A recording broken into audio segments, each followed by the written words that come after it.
Turtle आणि हिप्पोची शर्यत। सावणातील Hugo hippo आणि टोबी टर्टल हे दोघे एकमेकांशी शर्यत करण्याचा निर्णय घेतात। त्यांचे लक्ष होते दूरवर असलेला ब्लू लागून। शर्यत सुरू होते आणि ह्युगो जोरात धावत सुटतो, पण तो मार्गाकडे लक्ष देत नाही। तो काटेकोर झुडुपातून धावत जातो आणि माझ्या पाचांच्या जागी अडकतो।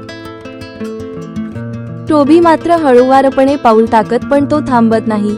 तो काटेकोर झुडुपांभोवती फिरतो आणि माझ्या पाचांच्या जागी काळजीपूर्वक पाय ठेवतो। ह्युगो खूप थकल्याने आणि जोरात धावल्याने तो शाड्या झाडाखाली झोपी जातो आणि तेव्हा टोबी त्याला मागे टाकतो। ह्युगो जागा झाल्यावर तो शर्यत सुरू करण्याचा प्रयत्न करतो, पण तेव्हा टोबी ब्लू लागूनमध्ये पोहत असतो। शर्यतीचा शेवट आणि ह्युगोला समजते की वेगाने सुरू होण्यापेक्षा सुरू ठेवणे महत्त्वाचे आहे। टोबीच्या यशाने त्याला धैर्य आणि कष्टाचे महत्त्व शिकवते।